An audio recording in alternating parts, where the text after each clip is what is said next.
অবশেষে আপনাদের সমস্ত অভিযোগ শেষ হতে চলছে, কারণ আমি ফাইনালি ডিজাইয়ের সবচাইতে লো বাজেটের দারুণ ড্রোন নিয়ে কথা বলতে চলছি। ডিজাই লাইটো X1 অ্যান্ড লাইটো 1, বাংলাদেশে অনেকে লিটো নামেও চেনেন।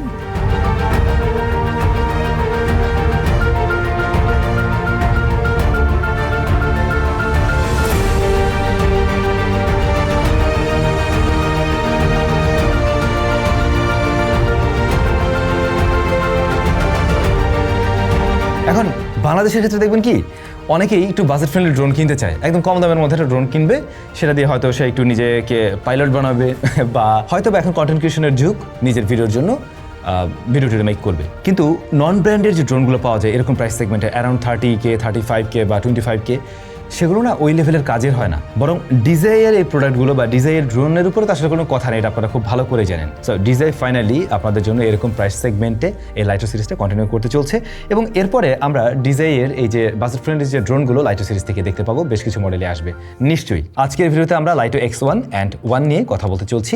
একটা একটু দামি, X1টা একটু দামি, আর এটা একেবারেই বাজেট ফ্রেন্ডলি। তবে যারা ভাবছেন এই ড্রোনগুলো আমাদের কাছে মাত্রই এসছে, মোটেও না ভাই। এই ড্রোন বাংলাদেশে যেদিন এসেছিল আরও কয়েক মাস আগে, ওই দিনই আমাদের হাতে এসছে, এবং আমি একটা ভিডিওতে শেয়ার করছিলাম যে অলরেডি আমাদের কাছে লাইটো X1 আর লাইটো 1 চলে এসছে, কিন্তু আমাদের রিভিউটা দেওয়া হচ্ছিল না মিনস ড্রোনের ভিডিও আমরা কখনো আসার সাথে সাথে দেই না, আমরা কয়েক মাস টাইম নিয়ে তারপরে দিই। বরাবরই আপনারা এভাবেই অভ্যস্ত, খুব ভালো করে আপনারা নিশ্চয়ই জানেন, কারণ আমরা বিভিন্নভাবে টেস্ট করে দেখতে চাই। ড্রোনের ব্যাপারটা একটু কমপ্লিকেটেড, একটু আসলে কয়েকটা সিনারিতে একটু টেস্ট করা উচিত, যে টেস্টটা আমরা করেই ফাইনালি আপনাদের সাথে রেজাল্ট দিচ্ছি।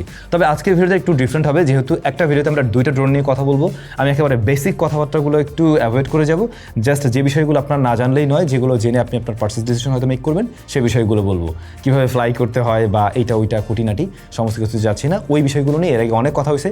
ডিজাইন ড্রোনে কেমন কীভাবে কি ফ্লাই করতে হয় এগুলো নিয়ে বিস্তারিত আমার ভিডিও দেওয়া আছে, এবার শর্টস দেওয়া আছে, আপনি চাইলে দেখে নিতে পারেন। আচ্ছা, ফার্স্ট অফ অল অসংখ্য ধন্যবাদ জানাবো আমাদের আজকের ভিডিও স্পন্সর ড্রোন প্লেস বিডিকে। ড্রোন প্লেস বিডি বাংলাদেশে বর্তমানে ড্রোনের জন্য অত্যন্ত পপুলার, এবং তাদের কাছ থেকে আপনার অফিসিয়াল ওয়ারেন্টি সহ এই অফিসিয়াল প্রোডাক্টগুলোই পারচেস করতে পারবেন। ডিসক্রিপশনে ড্রোন প্লেস বিডির ইনফরমেশন মেনশন করা আছে। অলরাইট, ফার্স্ট অফ অল আমরা কথা বলবো কম দামিটা নিয়ে, ডিজাই লাইটো 1। এটার কম্বো প্যাকটা মূলত আমরা পেয়েছি, এবং যেখানে আমরা দেখতে পাই অনেক কিছু রয়েছে। ফার্স্ট অফ অল 3টা ব্যাটারি থাকে, এছাড়াও এই যে সমস্ত জিনিসপত্র আছে। এখন এটা কিনবেন নাকি স্ট্যান্ডার্ড প্যাক কিনবেন, ওটা আপনি নিজেই ডিসাইড করেন। স্ট্যান্ডার্ড প্যাকের দাম কম হয়ে থাকে, ওটার সাথে একটা রিমোট, একটা ব্যাটারি থাকে আর কি। এখন এটা আপনি নিজেই ডিসাইড করতে পারবেন যে আসলে আপনি কোন ধরনের ইউজার, আপনার কেমন হলে চলে। অলরাইট, ফার্স্ট অফ অল ড্রোনের ডিজাইনটা আমরা ওদের যে মিনি সিরিজ বলেন বা ওদের এই ফোল্ডেবল ছোট ড্রোনগুলোর যে ডিজাইনটা দেখে এসেছি, একদম সেম টু সেম রয়েছে। নিওর সাথে কম্পেয়ার করলে চলবে না, বাট এর বাইরে যে অন্য রেগুলার যে ড্রোনগুলো ছিল, যেগুলো 249 গ্রামের মধ্যেই হতো, একদম সেরকম ডিজাইনই রয়েছে। এটার সাইজটা অনেকটাই ছোট, খুব বেশি বড় না, খুবই কম্প্যাক্ট হওয়াতে যে কোনো জায়গায় ক্যারি করা খুবই ইজি, অ্যান্ড এটার ওয়েট অনলি 249 গ্রাম। সুতরাং আপনি ম্যাক্সিমাম কান্ট্রিতে এটা নিয়ে যেতে পারবেন অ্যাজ এ খেলনা ড্রোন। সো এটা নিয়ে কোনো প্যারা হওয়ার কথা না। দেন আমরা 3 অ্যাক্সিস গিম্বল দেখছি, সুতরাং আমরা এটার থেকে স্টেবল ফুটেজ পাবো, এটা আমরা শুরুতেই ধরে নিতে পারি। তবে এই ড্রোনটার বডিতে কোনো ধরনের ইন্টারনাল স্টোরেজ নেই। এই স্টোরেজটা না থাকাতে একটা অসুবিধা হলো, আপনি ধরেন কোথাও শুটে গেছেন, সেখানে গিয়ে দেখলেন মেমোরি কার্ড নিয়ে আসেন নেই, হয়েছে কাজ ভাই, তাইলে আর শুট করতে পারবেন না। বডিতে অ্যাটলিস্ট যদি ওরা 20 জিবির মতো দিয়ে দিত, তাহলে ওটা আমাদের সত্যিই কাজে লাগতো। এইটা একটা মাইনাস পয়েন্ট হিসেবে বলবো, বাট যেহেতু এটা কম দামি ড্রোন, বলতে পারেন কস্ট কাটিংয়ের শিকার এই জায়গাটা। দেন এটাতে আমরা দেখতে পাই Q4 ট্রান্সমিশন সিস্টেমটা সাপোর্ট নিচ্ছে, ভালো বিষয় অবশ্যই, এবং আমরাও টেস্ট করে দেখেছি 15 কিলোমিটার পর্যন্ত ট্রান্সমিশন পাওয়া যায় ওরা বলে, বাট আপনি এভাবে কখনোই ফ্লাই করবেন না, হয়তো 1-1.5 কিলোমিটারের মধ্যেই ফ্লাই করবেন। অ্যান্ড এটা আমি হেভি উইন্ড কন্ডিশনেও ট্রাই করে দেখেছি, এবং খুব রিসেন্টলি আমাদের কাজবাজেও আমরা এটাকে ব্যবহার করছি, মানে আমাদের নিজস্ব ভিডিওর কাজের জন্য এই ড্রোনটাই, একদম এই বাজেট ফ্রেন্ডলি ড্রোনটা দিয়ে আমি ট্রাই করেছি। সেই সময় বেশ ভালো রকমের এই উইন্ড কন্ডিশন ছিল, তাতেও দেখলাম ড্রোনটা স্টেবলভাবে আমাকে ফুটেজ দিতে পারছে, প্লাস নিজেকেও বেশ ভালোভাবেই ধরে রাখতে পারছে। সো এই জায়গাটায় ঠিকঠাকভাবেই পাস করতে পারতেছেও। বাট আমার কাছে যেটা মনে হলো, ধরুন নর্মালি অন্য ড্রোনগুলোর ক্ষেত্রে স্পোর্টস মোডে না, নর্মাল মোডে আসলে ওগুলোর স্পিড আমি যেমনটা দেখতে পাই, এটার ক্ষেত্রে আমার কেন যেন মনে হলো যে ও একটু স্লো। এটা কি আমার নিজের ভুলবশত মনে হচ্ছে নাকি? সেটা হওয়ার কথা না, কারণ ড্রোন তো প্রচুর ফ্লাই করেছে জীবনে। তো যেটা মনে হচ্ছে যে এইটার স্পিডটা নর্মাল মোডে একটু কমানো অন্যগুলোর তুলনায় আর কি, এই। বাট আপনার যদি মনে হয় যে না, আমি আরও বেশি স্পিডে ফ্লাই করতে চাই, ডেফিনেটলি স্পোর্টস মোডে যেতে পারেন, কিন্তু সেটাতে গেলে এই যে অবস্টিক্যাল অ্যাভারেন্স যে সিস্টেমটা, সেটা কাজ করবে না, সেন্সর অফ হয়ে যাবে। ওকে, এটাও মাথায় রাখতে পারেন। এখন হ্যাঁ, এটাতে অবস্টিক্যাল অ্যাভয়েডেন্সের জন্য 360 ক্যামেরা ওরা ব্যবহার করছে। উপরে একটা ক্যামেরা ওর ছাদে আর একটা নিচে একটা ক্যামেরা। আমরা 360 যে ক্যামেরাগুলো দেখতে পাই সেভাবে এটা কাজ করে এবং চারিপাশের একটা ডেটা নিয়ে ও বুঝতে পারে যে আশেপাশে কোনো অবস্টিক্যাল রয়েছে কিনা। যেমন ধরুন এটাতে কিন্তু অ্যাক্টিভ ট্র্যাকিং সিস্টেমটাও রয়েছে। আমি ভাবছিলাম এরকম বাজেট ড্রোনে হয়তো বা এই ফিচার নেই। আমরা বেশ জোরে গাড়ি চালাচ্ছিলাম এবং তখন এটাতে অ্যাক্টিভ ট্র্যাকিং মোড অন করা ছিল। দেখলাম ভাই ও বেশ ভালোভাবে নিজেকে ব্যালেন্স করছে, বিভিন্ন জায়গায় অবস্টিক্যালগুলোকে একদম সুন্দরভাবে সে মানে সাইড করে চলে যাচ্ছে। ইভেন গাড়ি যখন হারিয়ে যাচ্ছিল গাছপালার মাঝে, ও আবারও ঠিকই মানে ওটাকে ধরে ট্র্যাক করতে শুরু করছে। সো এই জায়গাটা খুব ভালো করছে। এরকম বাজেট ফ্রেন্ড একটা ড্রোনে আমরা ট্র্যাকিংটা ভালো পেয়েছি, এটা বলতেই হয়। এবং অবস্টিক্যাল অ্যাভয়েডেন্স বেশ ভালোভাবেই কাজ করছে। ব্যাটারির ক্ষেত্রে আমরা কম্বো প্যাকের সাথে 3টা ব্যাটারি পেয়েছি এবং প্রত্যেকটার ব্যাটারি ক্যাপাসিটি হচ্ছে গিয়ে 2590 mAh। বাট ব্যাটারি ব্যাকআপ খুবই ভালো বলবো। আমি এরকম হাই উইন্ড কন্ডিশনে উড়িয়েও গতকালকেই তো বোধহয় উড়াচ্ছিলাম, আমরা প্রায় টানা মোটামুটি 15 মিনিটের মতো উড়ালাম। সেই সময়ের পরেও আমরা গিয়ে দেখি এইটাতে 48%-এর মতো চার্জ রয়েছে। ভালো উইন্ড কন্ডিশন ছিল কিন্তু, এবং রেকর্ড হচ্ছিল 4K 60-তে। তো আমি বলবো এটার ব্যাটারি ব্যাকআপ অবশ্যই ভালো। আপনারা আরও বেটার উইন্ড কন্ডিশনে যখন উড়াবেন এটা থেকে যথেষ্ট ভালো রকমের একটা ব্যাকআপ পাবেন। কোম্পানি অনেক কিছু ক্লেম করবে, কোম্পানি 30 মিনিটস প্লাস ক্লেম করবে, আপনি ওটা ধরবেন না কখনো। আপনি যদি মোটামুটি এরকম একটা ড্রোন থেকে অ্যারাউন্ড 25 মিনিটস পান, আই থিঙ্ক যে এটা অনেক বেটার।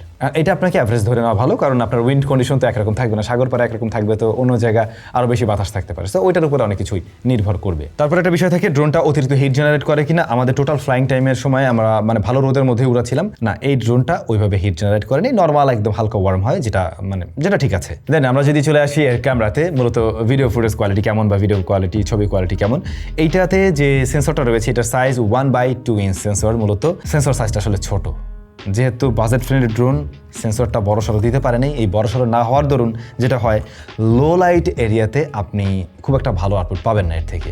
লো লাইটে যেটা হবে গ্রেনেড দেখা পাবেন অনেকটাই, কিন্তু ডে লাইটে প্রপার লাইটিং কন্ডিশনে এটার ভিডিও কাজে লাগানোর উপযোগী। আপনারা শুধুমাত্র স্ট্যান্ডার্ড মোডেই ভিডিও শ্যুট করতে পারবেন, এটাতে ডিলক সাপোর্ট করে না। বড় ভাইতে করে, আমরা বড় ভাইয়ের প্রসঙ্গে একটু পরে আসছি। এটাতে মূলত 48 মেগাপিক্সেলের একটা ক্যামেরা রয়েছে এবং যার ফিল্ড অফ ভিউ হচ্ছে গিয়ে 79 ডিগ্রি। ফিল্ড অফ ভিউটা আরেকটু বেটার হলে জোস হইতো, সেই ক্ষেত্রে আর একটু বড়সড় জায়গা মানে কাভারেজ পেতাম আর কি। 8K-তে ইমেজ ক্যাপচার করতে পারে এবং আমরা এটাতে ছবিও তুলে দেখছিলাম, যেমনটা আপনারা দেখছেন। ছবিতে একটু কন্ট্রাস্ট লেভেলটা হাই, কালারফুল একটু বেশি মনে হয়, বাট ওকে, মানে অনেক সময় এরকম বার্ড আই ভিউর ছবি প্রয়োজন পড়ে, আপনারা ব্যবহার করতে পারবেন না তা নয়। সোশ্যাল মিডিয়া রেডি টাইপের একটা ছবি দেয়। ভিডিওর ক্ষেত্রে যেটা হয়, ভিডিওটা একদম রেডি টাইপের মনে হবে আপনার কাছে। আপনি যেখানে খুব একটা কালার নিয়ে খেলবেন সেরকম সুযোগ নেই।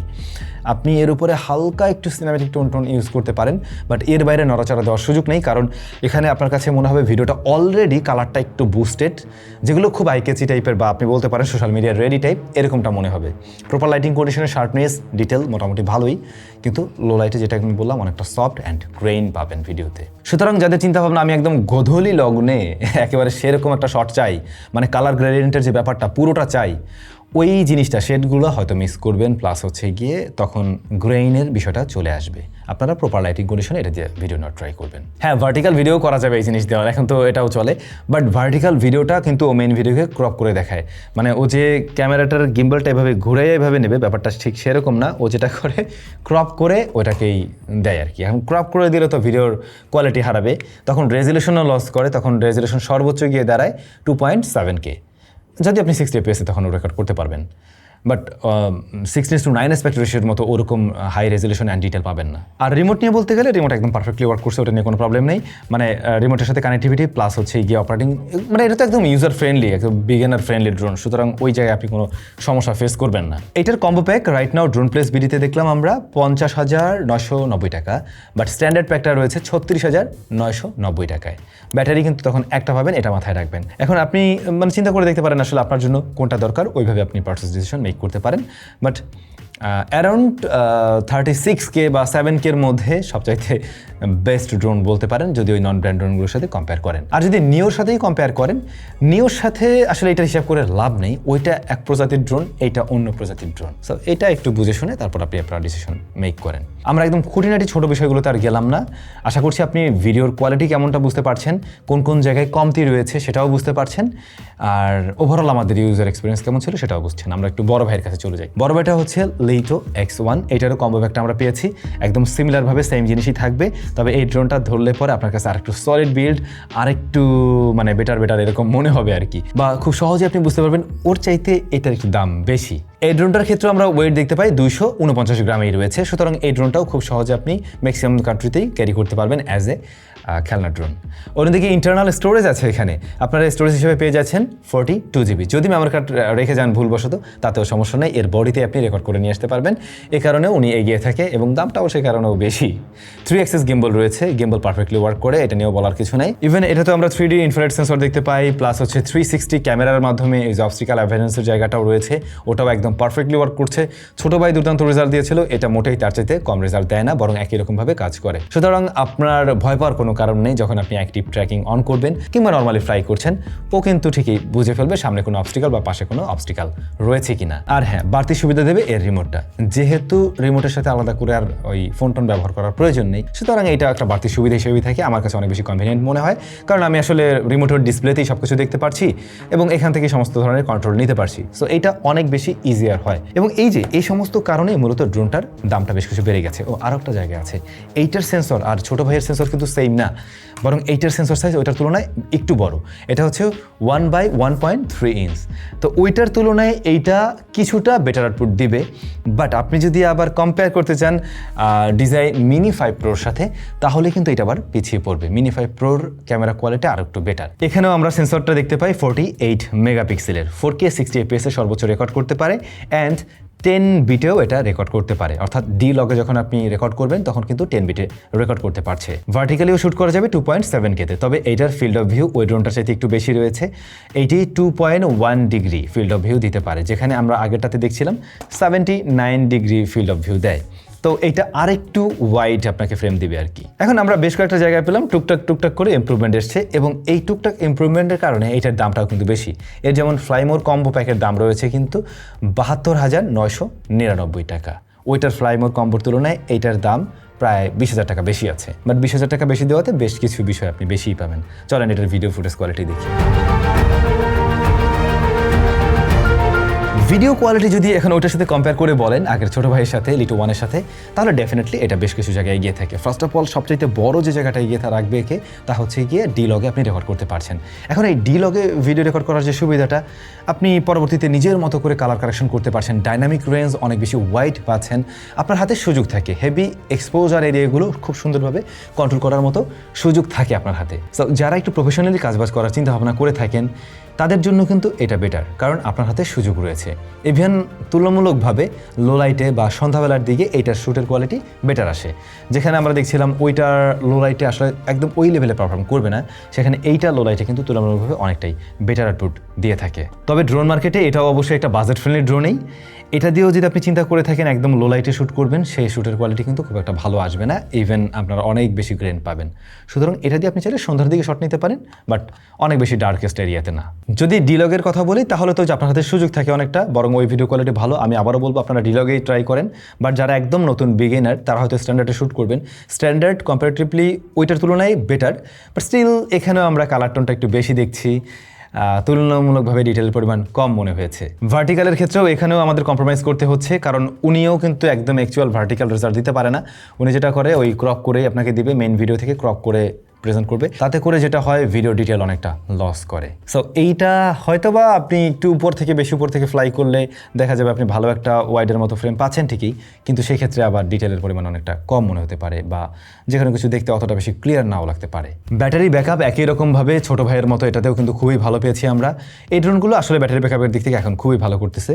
তো আমার মনে হয় না ব্যাটারি ব্যাকআপ নিয়ে আপনার কোনো চিন্তা করার কারণ আছে, তবে এগুলোর একটা প্লাস ভার্সন হয়ে থাকে, ব্যাটারি বড় থাকে, আপনারা সেই ব্যাটারি নিলে আর অনেক বেশি ব্যাকআপ পাবেন, অ্যারাউন্ড 50 মিনিটসের মতো, যেটা যথেষ্ট ব্যাকআপ। কোম্পানি যেটা ক্লেম করে আমি কিন্তু তার সাথে একটু কমাই বলি, কারণ হচ্ছে গিয়ে এইটা একদম 100% মেজার করা যায় না ওই যে উইন্ড কন্ডিশনের কারণে। তবে একটা বিষয় মনে হলো লিটো 1-এর তুলনায় লিটো X1-এর স্টেবিলিটি কিছুটা বেটার, সেটা হচ্ছে গিয়ে হেভি উইন্ড কন্ডিশনে ও নিজেকে আরেকটু বেটার ওয়েতে কন্ট্রোল করতে পারে। এখন দেখেন দুইটা ড্রোনের মাঝে দামের একটা মোটামুটি ভালো তফাৎ রয়েছে। করেছে। এবং দুইটা ড্রোনের ভিতরে যদি কোয়ালিটি বা মানে ওই যে কম বেশির বিষয়টা দেখতে যাই, তাহলে কিন্তু লিটু X1 বেশ কিছুটা বেটার কিছু প্রোভাইড করার ট্রাই করছে। স্টিল আপনাদের যদি মনে হয়, আমি যেহেতু অলমোস্ট 73K দিয়ে কম্বো প্যাকটা কিনতে যাচ্ছি, আমার আরও কিছুটা বাজেট আছে লাখখানেকের কাছাকাছি, সেক্ষেত্রে আমি বলবো আপনারা বরং ডিজায়ারে আর একটু বেটার প্রোডাক্ট আছে, যেমন ধরুন মিনি 5 প্রোর কথা বললাম, এই ধরনের ড্রোনগুলোও দেখতে পারেন যদি আপনার মনে হয় যে আমি আর একটু প্রফেশনাল কাজ করব। কারণ আমি নিজেই কিন্তু মিনি 5 প্রোটা ব্যবহার করি। তখন গিয়ে আপনি বাজেট বাড়িয়ে ওরকম কিছু দেখুন। আর যদি আপনি বিগিনার হয়ে থাকেন এবং মোটামুটি টুকটাক কন্টেন্ট ক্রিয়েশন করছেন, সেই জায়গা থেকে আপনি এই ড্রোনটাকে চয়েসটা রাখতে পারেন, X1টাকে। আর একেবারে নতুন যারা, তাদের জন্য আসলে এটা পারফেক্ট। বাকি ডিসিশন তারপর আপনাদের উপরেই থাকে। আপনাদের কাছে কোন ড্রোনটা বেশি ভালো লেগেছে অবশ্যই কমেন্ট করে জানাবেন। সবাই ভালো থাকবেন, দেখা হচ্ছে আমাদের নতুন কোনো ভিডিওতে।